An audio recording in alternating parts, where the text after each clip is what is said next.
Se va a desarrollar en esta instancia una doble temática. La primera referida a las migraciones dentro de Latinoamérica y la segunda a la identidad.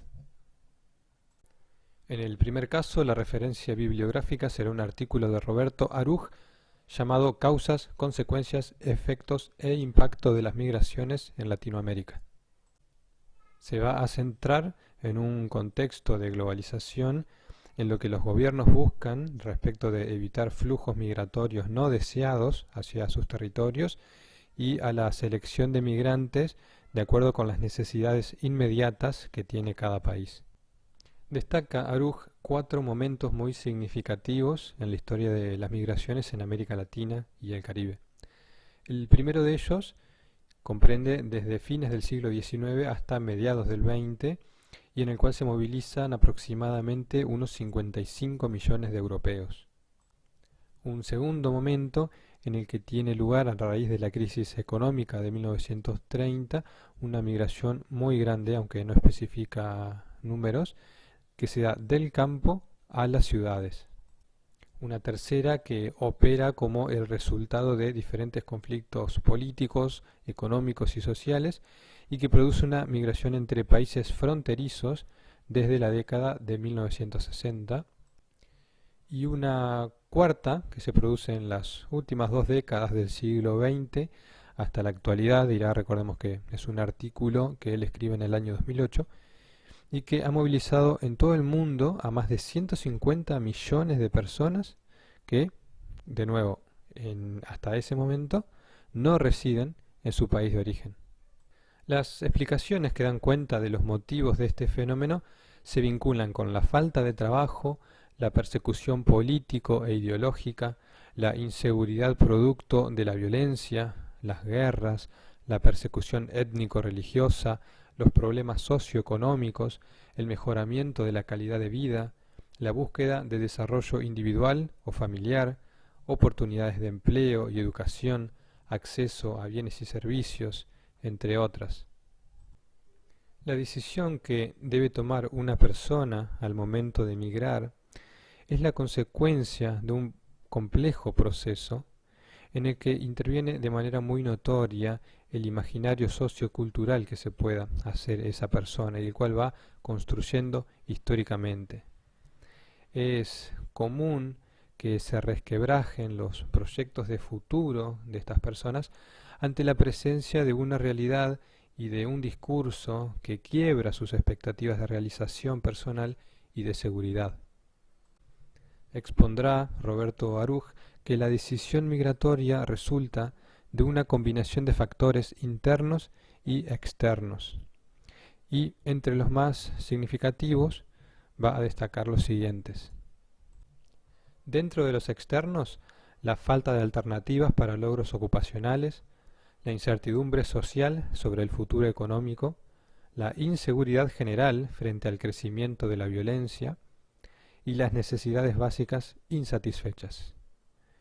Y para con los factores internos destaca la frustración en las expectativas de vida, la frustración también en la realización personal, el mandato generacional ligado a la comunidad de la cadena migratoria familiar, el acceso a la información acerca de las opciones en el exterior, un punto importante sobre el que volveremos luego, y la convicción de la imposibilidad de la realización ético-valorativa en la sociedad de origen. De este primer planteamiento a modo general que realiza, deduce o implementa los siguientes supuestos. Primero, la inseguridad laboral determina las causas de la frustración en la realización económica, lo cual conduce a crear expectativas de encontrar una mejor situación de vida en el exterior de la propia comunidad de origen. Segundo, la inseguridad que produce el aumento progresivo de la violencia social genera conflictos ético-valorativos, produciendo tendencias a abandonar la comunidad o el país de origen, según el caso. Tercero, la falta de acceso a oportunidades en la realización personal lleva a la frustración sociocultural, lo que produce un descontento con la situación de la comunidad o país de residencia.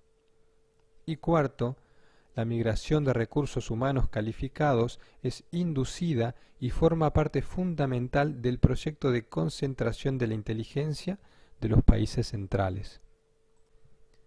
Por tanto, en relación a este último punto, la decisión va a estar muy condicionada no solo por una insatisfacción básica con respecto a lo que el país de origen ofrece, sino también por las oportunidades imaginarias que surgen de la estructura del mercado de trabajo y el marco cultural y social general del país al cual se propone dirigirse. De aquí se desprende otro gran e importante aspecto del estudio que hace Aruj y que se resume en la información, la comunicación y la propaganda que puede existir acerca de otros países en cuanto a posibilidades tanto reales como imaginarias que devienen de esta propagación de información y de la comunicación consecuente.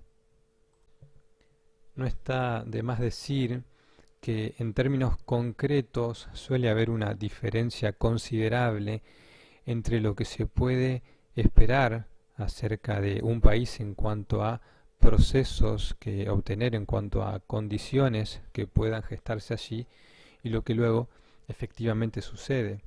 Pero el país receptor suele aparecer imaginariamente, ya sea esto mayor o menormente acertado, como un espacio de grandes oportunidades e ingresos. La búsqueda de mejores condiciones de vida motoriza estos movimientos migratorios, cuyas consecuencias políticas, económicas y sociales provocan, en muchos casos, situaciones de conflicto en el país receptor. Como efectos positivos de la inmigración encontramos la incorporación de mano de obra, el incremento del consumo, la recaudación también a partir del pago de impuestos. Entre los efectos negativos podemos mencionar el problema de la integración y adaptación, la competencia laboral, los nuevos bolsones de pobreza, el aumento de la discriminación y la xenofobia, la disminución de los salarios de los trabajadores nativos por la competencia con los migrantes, la selección de mano de obra. Si a esto le sumamos que los gobiernos no tienen políticas sociales y demográficas coherentes para afrontar los problemas de la migración y que la población migratoria irregular presiona sobre el mercado de trabajo, observamos cómo los efectos de los movimientos migratorios impactan en el mercado de trabajo, en el sistema de salud, en los servicios públicos, el agua, la electricidad y en todas las estructuras de los países emisores y receptores. Aquellas personas que migran de manera ilegal o clandestina, al momento de ser contratados, transportados o empleados como trabajadores migratorios, sus derechos y libertades fundamentales corren el mayor de los riesgos. La pobreza masiva, el desempleo y subempleo existentes en muchos países en desarrollo ofrecen a empleadores y agentes privados que no tienen escrúpulos un terreno fácil para la contratación. Desprovistos de condición jurídica o social alguna, el trabajador migratorio ilegal es, por naturaleza, objeto de explotación. Queda a merced de sus empleadores y puede verse obligado a aceptar todo tipo de trabajo en cualquier condición laboral. En el peor de los casos, la situación de los trabajadores migratorios es similar a la esclavitud o al trabajo forzoso. El trabajador migratorio ilegal rara vez trata de buscar justicia, por temor justamente a ser descubierto y ser expulsado. Una de las tantas preguntas que se hace Aruj es si la integración es posible. ¿Cómo se puede integrar un conjunto de personas en una sociedad que no ha sido educada para la integración, sino que, de hecho, y por el contrario, recibió una educación basada en el prejuicio hacia todo aquel que no fuese un connacional, es decir, alguien de la misma nacionalidad, o por lo menos que tuviera una fuerte similitud para con aquella nacionalidad? La actitud de una sociedad hacia la diversidad responde a una serie de motivaciones profundas y complejas que no sólo operan en la sociedad receptora, sino en el ámbito extrasocietal al cual está relacionada y al momento sociohistórico que le toca vivir. En la conformación de esta actitud tiene un papel importantísimo la historia de la constitución migratoria, el rango y nivel cultural y socioeconómico y, de una manera muy notoria, las fantasías dominantes en el imaginario colectivo sobre ese otro que viene de un país ajeno, de un territorio ajeno. Concatenado de manera cercana con este primer tópico, tomaremos ahora un artículo de Peña Cuanda y Esteban Guitart denominado Identidades, Nación y Frontera. Comenzarán los autores exponiendo que todos los objetos de conocimiento, es decir, todo aquello que es susceptible de ser conocido para las personas, es construido y definido a partir de las condiciones sociohistóricas de su misma producción. En este sentido, dirán que la configuración histórica de los estados-nación alude a la necesidad de un imaginario compartido en forma de pertenencia a un determinado grupo social, con un territorio claramente definido, una población más o menos constante, una forma de gobierno y también cierta homogeneidad en cuanto a aspectos lingüísticos e identitarios. Un claro ejemplo de esto son los países colonizados. En ellos, el proceso de formación nacional se construyó en el marco de la descolonización, en el sentido de buscar la independencia, la autonomía y la libertad dentro de los nuevos territorios, lo que era posible expulsando a los colonizadores o a los extranjeros o a los extraños, para lo cual debía existir un sentimiento mínimo de pertenencia que favoreciera el logro de estos procesos. Había que construir a través de la propaganda o de la difusión de ideas políticas un sentimiento de unión que permitiera generar la idea imaginaria de nación.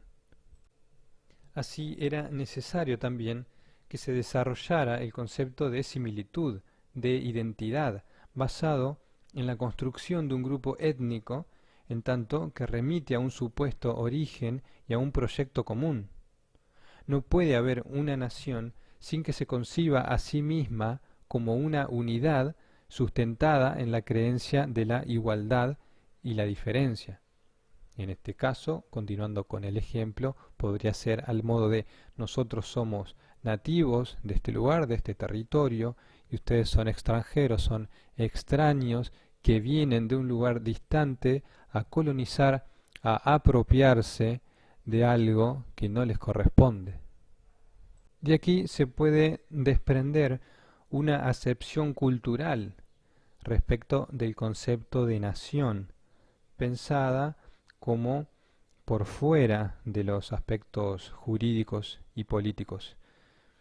En esta acepción cultural, lo que busca destacarse es que una cierta colectividad o comunidad se identifica como tal mediante el compartir símbolos, narraciones y discursos, tales como pueden ser un himno nacional, una imagen, símbolo como la bandera, una historia mítica, es decir, acerca del origen y desarrollo de esa nación, e incluso una forma común de cotidianidad.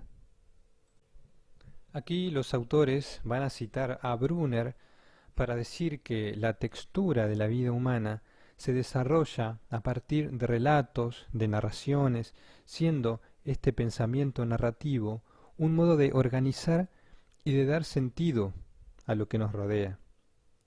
En cualquier identidad nacional subyace un relato mítico que tiene el objetivo de constituir una comunidad imaginada, para lo cual se requiere de símbolos, una bandera, una historia originaria, un himno, unas tradiciones supuestamente míticas.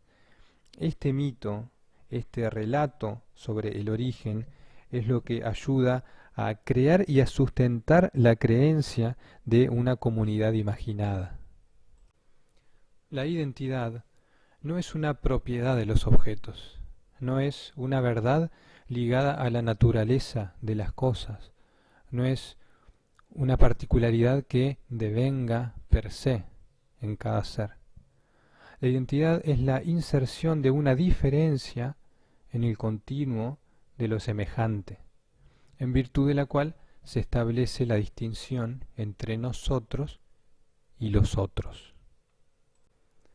Esta identidad, en cuanto a hermandad, entendida por supuesto no desde lo sanguíneo, sino desde un arraigo común a un territorio, a un conjunto significativo de costumbres y de usos, permite vincular también el concepto de frontera, término que en la actualidad está fuertemente cargado de connotaciones políticas y que sirve para definir la línea que separa a las comunidades que jurídicamente se encuentran integradas bajo la forma de los estados-nación y aquellas que no.